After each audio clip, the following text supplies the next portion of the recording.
Franco called Palo Alto. This is Gia Coppola's first film, but her aunt is Sofia Coppola and her grandfather is Francis Ford Coppola. So she's from a family full of great directors and great talent, and her first film was very well made.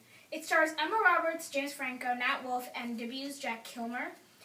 Franco also wrote the book, Palo Alto, which is a book full of short stories, and that is what the movie is based off of. The plot is kind of surrounding these characters or teenagers and how, what they're going through and their view on adolescence. It starts out with shy, naive, and innocent April, which is Emma Roberts' character. She's torn between flirtation with soccer coach Mr. B, James Franco, or sweet stoner Teddy, Jack Kilmer.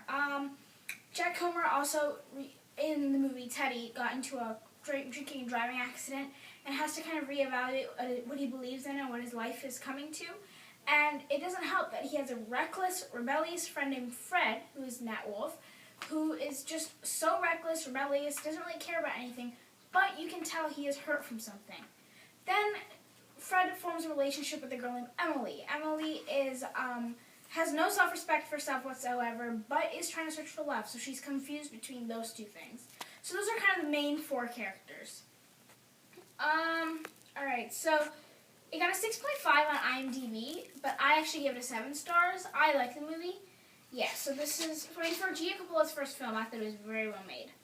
The movie has a fuzzy mystique kind of touch. Everything is dull and unknown, which really fits because the movie is about adolescence, and that's what adolescence is kind of like. You never know what's going on.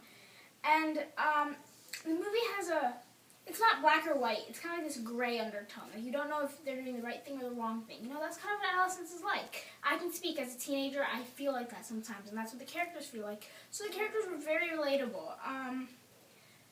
Every character had their own shell, and you could tell by their actions what they were like. Not that Gia Coppola just straight up told you, like, oh, Fred is, a reckless kid. No, but you could really tell that he was reckless, and you could also tell that there was more to him from it. My favorite character in the movie was Teddy. Teddy had good morals, he was sweet and kind, and his love or crush for Emma Roberts' character, April, was adorable. The way they portrayed it, the way he looked at her, I think he acted wonderfully. Like, the way he would look at her and stuff was just so sweet, and it wasn't cheesy, or it wasn't, overly done like a lot of the teenage movies. It was it was very simple, and it was cute. And I think he did, for his first movie, the acting was great. But I do think in Palo Alto, the best acting performance, in my opinion, was done by Nat Wolff. Nat Wolff was quirky and kind of like the king of no worries and rebellious and reckless, but you could tell when he was also hurt. You could tell, and he did such a wonderful job portraying it. He used to always impose questions to his friend Teddy, like, if you were in the olden times, what would you do? And stuff like that, where you could tell that Nat Wolff is hurt, his character, Fred is hurt, and he's not happy, and there's a lot wrong with him, and he's emotionally unstable, and Nat Wolff did a wonderful job acting that scene. I think he's great. I personally love Nat Wolff. I think he's so talented, has a really bright future, and he's going to go do some awesome things, because I could tell in this movie it was a very different role than all his other roles, and it was really, really nice. As a viewer, you feel like a wanderer. All the characters are kind of wandering through their journey. It doesn't really, they all kind of just go, and the movie doesn't really have a start or a finish. It kind of just goes, and that's what we feel like. We just go. So definitely the movie has that, as a viewer, you're wandering with the characters. Some compare this movie to Hermione Corinne's movies, like Kids and Spring Breakers. I personally disagree. I can't get myself through a Hermione Corinne movie. It is too vulgar for me. That's just a personal opinion. I can't do it.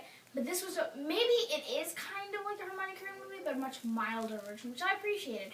I watched the movie. I liked it. I could get through it. It wasn't as rough as a Hermione Corinne movie.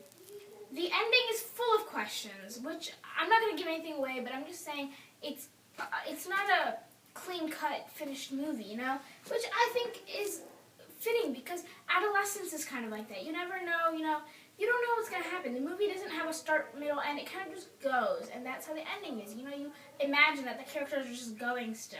You don't really know what's exactly going to happen to a certain character or another character, but you just kind of imagine that they're going to find themselves somehow. And just overall, I think the movie was a really nice coming-of-age story. It was, it was different. in a way where there was no middle end, start, middle, end. There was no, wonderful happy ending. I mean, there was no happy ending, there was no sad ending, but it kind of just goes. And I think that movie is kind of like, it was comforting, especially as a teenager, that there's a movie where the characters don't really know what they're doing either. They're just going and you're kind of going.